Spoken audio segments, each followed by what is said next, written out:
बिस्मिल्लाहिर्रहमानिर्रहीम। अस्सलाम वालेकुम स्टूडेंट्स, उम्मीद है तमाम स्टूडेंट्स खैरियत के साथ होंगे जी। और 11th class physics chapter number 2 vectors and equilibrium हम लोगों ने स्टार्ट किया हुआ है और उसमें बेसिक कॉन्सेप्ट्स ऑफ वेक्टर को हम लोग पढ़ रहे थे। 9th कॉन्सेप्ट इक्वल वेक्टर तक का कॉन्सेप्ट जो है वो हम लोगों ने लास्ट लेक्चर में डिटेल तक डिस्कस कर लिया था।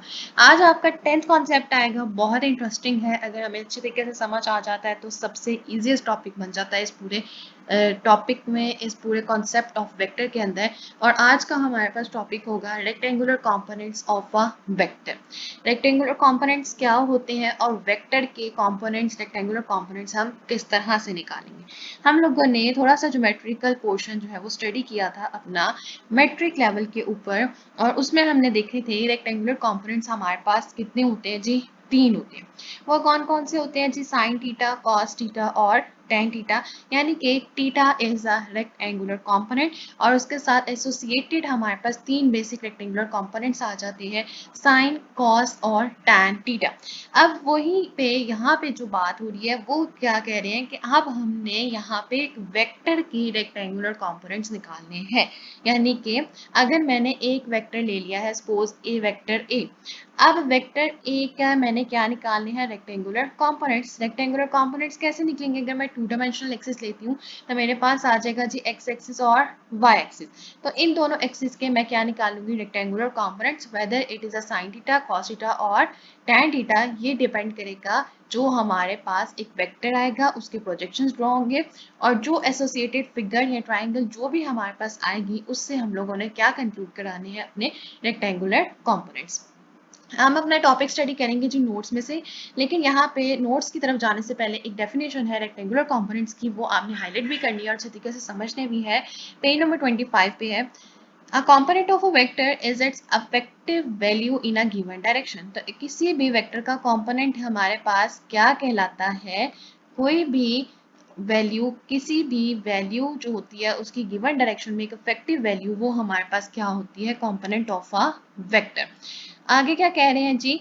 A vector may be considered as the resultant of the component vectors along the specified directions. It is usually convenient to resolve a vector into the components along mutually perpendicular direction। तो हमेशा perpendicular directions में हमारे पास क्या आने चाहिए? Vector की resolving होनी चाहिए। तो परपेंडिकुलर हमेशा क्या होते हैं? हमारे पास एक वेक्टर के प्रोजेक्शंस होते हैं उसके रिस्पेक्टिव एक्सिस पे।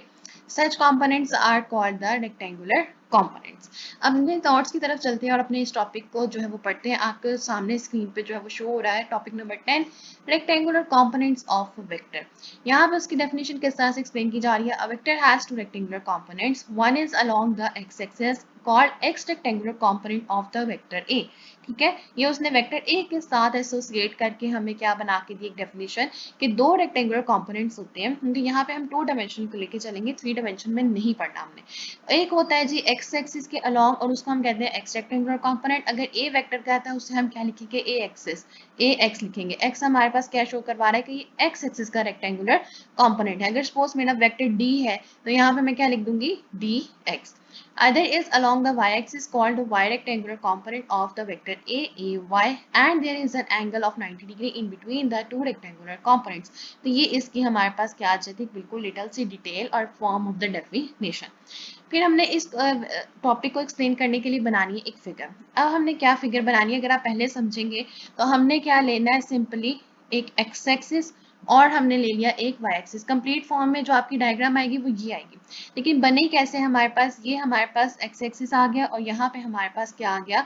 वाई एक्सिस आ गया, और यहाँ पे मैंने इसको लेबल भी कर दिया कि ये मेरे पास एक्स एक्सिस है और ये मेरे पास वाई एक्सिस आ जाता है। अब इस एक्सिस के ऊपर मैंने अपना एक वेक्टर ए को रिप्रेजेंट कर दिया है और इसको मैंने लिख दिया है कि ये मेरा क्या है? वेक्टर ए, और इसके ऊपर मैंने क्या लगा दिया? बार।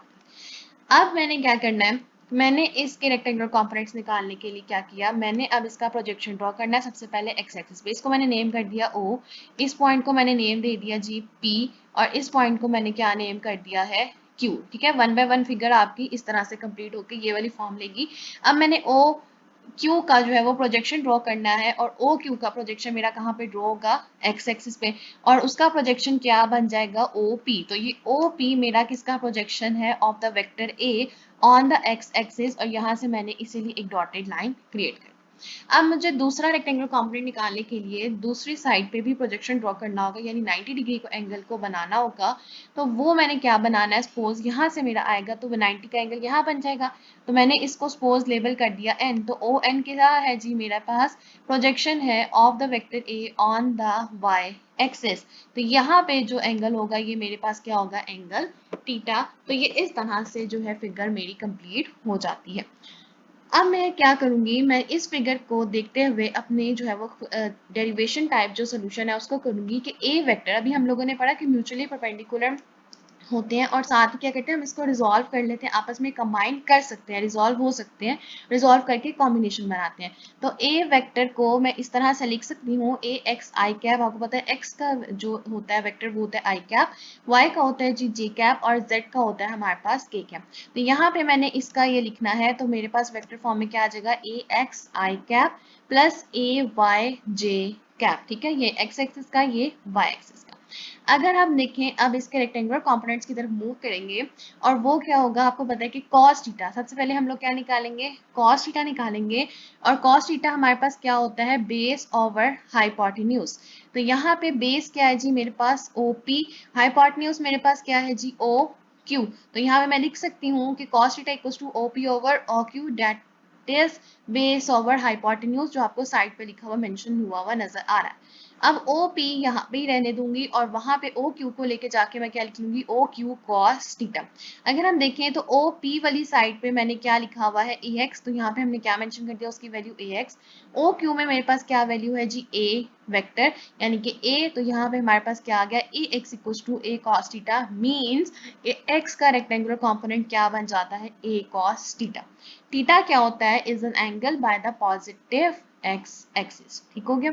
अब दूसरा मैंने रेक्टेंगुलर कंपोनेंट निकाला है यहाँ पे sin थीटा। sin थीटा क्या होता है, परपेंडिकुलर ओवर हाइपोटेन्यूज। तो यहाँ पे मेरे पास क्या आ जाता है,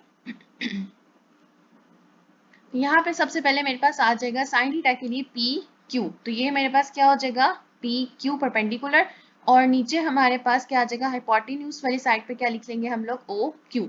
इसकी वैल्यूज अगर देखें तो हमारे पास क्या आ जाएगी, P Q as it is यहीं पे रहेगा, ओ क्यू साइड पे जाके क्या करेगा, उसके साथ प्रोडक्ट बनाएगा, ओ क्यू हो जाएगा।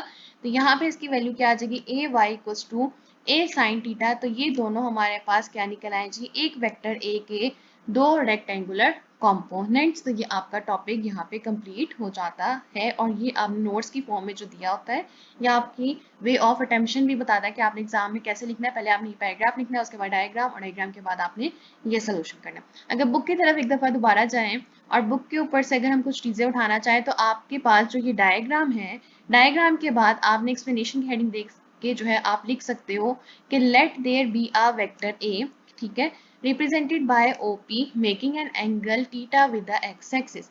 Draw the projection OM of the vector OP on the x-axis and the projection ON of the vector OP on the y-axis as shown in the figure. Projection OM being the along the x direction is represented as AXI cap, and the projection ON equals to MP along the y direction is represented as AYJ cap. तो by head to tail rule हमारे पास ये वाली statement बन जाती है। तो आप लोग यहाँ तक जो है वो लिख सकते हो, ये वाली एक्सप्लेनेशन अपने इस फिगर के साथ एसोसिएट करके। तो ये आपका एक क्वेश्चन कंप्लीट हो जाता है। आगे आ जाते हैं जी अपने कॉन्सेप्ट नंबर 11 की तरफ, और वो है हमारा सेकंड लास्ट कॉन्सेप्ट, वो है जी determination of a vector form its rectangular components. पहले हमने क्या डिटरमिन किया, एक वेक्टर से उसके रेक्टेंगुलर कंपोनेंट्स डिटरमिन किए। अब हमने रेक्टेंगुलर कंपोनेंट से क्या डिटरमिन करना है, वेक्टर डिटरमिन करना है, और ये भी कंप्लीट टॉपिक हम लोगों ने पढ़ना है जी अपने नोट्स में से। तो नोट्स की तरफ आ जाते हैं, determination of a vector from its rectangular components. तो क्या होगा जी, मेरे पास एक वेक्टर ए है, और वेक्टर ए का एक प्रोजेक्शन मैंने ड्रॉ किया है नीचे एक्स एक्सिस पे ओपी, सेम वही फिगर होगी, और दूसरा मैंने जो है उसका ड्रॉ किया है ओ एन, यहाँ पे मिस है, यहाँ पे आप लिख लेंगे ओ एन। ठीक हो गया, और इसका प्रोजेक्शन वाई एक्सिस पे आ गया ओ एन। ठीक है, same as it is labelling होगी। अब हम डिटरमिन करने जा रहे हैं वेक्टर को। कैसे डिटरमिन करेंगे वेक्टर, जब भी हमने डिटरमिन करना हो, एक स्पेसिफाइड वैल्यू डिटरमिन करने जा रहे हैं, उसके लिए हमें दो चीजें चाहिए होती है, मैग्नीट्यूड और डायरेक्शन सेम। अगर आप थोड़ा सा अपना मेट्रिक का कॉन्सेप्ट रिवाइज करते हुए पाइथागोरस थ्योरम को रिवाइज करते हो, रिकॉल करते हो, तो आपका मैग्नीट्यूड किस तरह से डिटरमिन होगा। मैग्नीट्यूड डिटरमिन होता है हमारे पास हमेशा पाइथागोरस थ्योरम से, अगर तो कुछ इस तरह से रिलेटेड फिगर आती है। तो पाइथागोरस थ्योरम हमारे पास किसके ऊपर अप्लाई होता है, हमेशा ट्राइंगल के ऊपर। तो यहाँ पे अगर आप देखें तो ये वाला पोर्शन ओ पी क्यू का सारा पोर्शन जो मैं थोड़ा सा कलर कर दिया है, क्या आपको एक राइट ट्राइंगल फील हो रही है? ये है ही राइट ट्राइंगल, फील करने की जरूरत ही नहीं है। यहाँ पे हमारे पास एंगल क्या बन रहा है, 90 का। तो पाइथागोरस थ्योरम हमेशा कहाँ पे अप्लाई होता है, ऑन द राइट ट्राइंगल। अब राइट ट्राइंगल के ऊपर हम पाइथागोरस थ्योरम को अप्लाई करेंगे तो सबसे पहले हमारे पास क्या आता है, hypotenuse square equals to base square plus perpendicular square. यही होता है हमारे पास, hypotenuse square equals to base square plus perpendicular square. यहाँ पे हमने लिख लिया जी ओ क्यू क्या है जी, हाइपोटेन्यूज की जगह क्या आ जाएगा, O Q square equals to base क्या है जी, ओपी स्क्वायर प्लस परपेंडिकुलर क्या है जी, पी क्यू स्क्वायर। अब यहाँ पे ओ क्यू की वैल्यू क्या है, ए स्क्वायर, ओपी की वैल्यू ए एक्स स्क्वायर आ जाएगा, स्क्वायर आ जाएगा। यहाँ पे आप ब्रैकेट भी लगा सकते हैं, अगर नहीं भी लगाते तो कोई इशू नहीं। और पी क्यू की जगह हमारे पास क्या आ जाएगा, ए वाई। तो यहाँ से हमने क्या निकालना है, वेक्टर ए निकालना है। ये कॉन्सेप्ट हमने डिटरमिन करके देना है। तो ए वेक्टर खाली निकालने के लिए क्या करेंगे, square root on both sides. यहाँ से आप स्टेप अपना एक ऐड कर सकते हो, यहाँ पर मिस हुआ है। तो जब दोनों साइड में स्क्वायर आएगा तो ए के ऊपर से जो है वो स्क्वायर रूट कैंसिल आउट हो जाएगा। जब ए के ऊपर से स्क्वायर रूट को हमने कैंसिल कर दिया, स्क्वायर जो है वो स्क्वायर रूट के साथ कैंसिल हो जाएगी, तो हमारे पास क्या आ जाएगा, ए जो है वो हमारे पास कंक्लूड होके आएगा ए एक्स स्क्वायर प्लस ए वाई स्क्वायर अंडर रूट। तो ये हमने क्या निकाला, उसका मैग्नीट्यूड। अब हमने क्या निकालना है, डायरेक्शन। याद रखिए हमेशा जब डायरेक्शन निकालनी है आपने रेक्टेंगुलर कंपोनेंट्स में से, तो आपने tan थीटा को यूज करना है, ठीक है। tan थीटा क्या होता है हमारे पास, tan थीटा अभी हमने ऊपर देखा इक्वल होता है परपेंडिकुलर ओवर बेस। तो यहाँ पे परपेंडिकुलर क्या है जी, पी क्यू, और बेस है हमारे पास ओ पी। वैल्यू सब्स्टिट्यूट करेंगे, पी क्यू की आ जाती है ए वाई और ओ पी की आ जाती है ए एक्स। और यहाँ से खाली हमने थीटा को कंक्लूड किया तो क्या आ गया, tan उधर जाके इन्वर्स हो जाएगा, tan इन्वर्स ए वाई बाय ए एक्स। तो वो हमारे पास क्या आ जाती है, इसकी डायरेक्शन। तो ये बिल्कुल सबसे आसान टॉपिक है जो कि हमने कवर अप किया। लास्ट टॉपिक, लास्ट कॉन्सेप्ट है आज का और लेक्चर का भी और इस पॉइंट का भी, वो है जी हमारे पास पोजीशन वेक्टर। पोजीशन वेक्टर को हमने थोड़ा सा पहले डिस्कस किया था, अब दोबारा जो है वो एक दफा देख लेते हैं, और वो भी हमने यहीं से करना है। पोजीशन वेक्टर क्या होता है, position vector is a vector which describes और locate the position of the vector from the origin. हमने क्या देखा था कि ओरिजिन से जब पोजीशन को लोकेट किया जाता है किसी भी वेक्टर को, तो उस वेक्टर को हम लोग क्या कहते हैं, पोजीशन वेक्टर। टू डायमेंशन में अगर हम देखेंगे एक वेक्टर आर है, मेरे पास वेक्टर आर आ गया और उसकी पोजीशन है ए और बी, एक्स एक्सिस और वाई एक्सिस उसको रिप्रेजेंट किया हुआ है। तो एक्स एक्सिस पे उसका कोऑर्डिनेट क्या आ जाएगा, ए आई कैप, वाई एक्सिस पे क्या बन जाएगा, बी जे कैप। तो उसका मैंने मैग्नीट्यूड निकाला, सिंपल आर कैलकुलेट करना होगा तो वो क्या हो जाएगा, under root A square plus B square, जो अभी हम लोगों ने ऊपर इस चीज को देखा है। आगे अगर देखेंगे थ्री डायमेंशन में, थ्री डायमेंशन में क्या होगा, एक्स एक्सिस वाई एक्सिस और Z axis, I cap J cap K cap. Position क्या है जी उसकी, A B C, A I cap B J cap plus C K cap, ये आ जाता है ओरिजिन यहाँ पे, और वेक्टर आर है।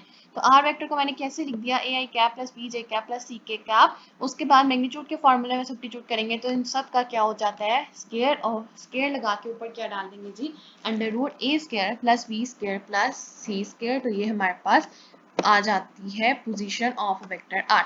अगर एक दफा बुक से भी देखें तो बुक से क्या बता रहे हैं, position vector R is a vector that describes the location of a point with respect to the origin. It is represented by a straight line. कैसे रिप्रेजेंट किया जाता है, straight line drawn in such a way that its tail coincides with the origin and the head with the point P A B. The projections of the position vector R on the x and the y axis are coordinates A B and they are the rectangular components of the vector R. तो ये हो गया जी हमारे पास आज का topic complete. आपका basic concepts of vector का main topics यहाँ आप लोगों ने 12 कॉन्सेप्ट्स पढ़े हैं, वो आपका आज कंप्लीट हो गया। इंशाल्लाह ताला अपने नेक्स्ट लेक्चर में हम लोगों ने अपने मेन लॉन्ग टॉपिक्स की तरफ जाना है, vector addition by the rectangular components. Detail के साथ नोट्स की फॉर्म में इसको डिस्कस करेंगे। मुझे उम्मीद है कि आप लोगों को आज का लेक्चर जो है वो समझ आ गया है। इनकेस कोई क्वेश्चन है, क्वारी है, तो आप लोग जरूर पूछ सकते हैं। और लास्ट में जाते हुए मेरी आप सबसे सिर्फ एक रिक्वेस्ट होती है कि अगर अभी तक आपने चैनल सब्सक्राइब नहीं किया तो काइंडली प्लीज चैनल को सब्सक्राइब कर दें। वीडियो पसंद आए तो वीडियो को जरूर लाइक कीजिए और ज्यादा से ज्यादा शेयर कीजिए। Thank you.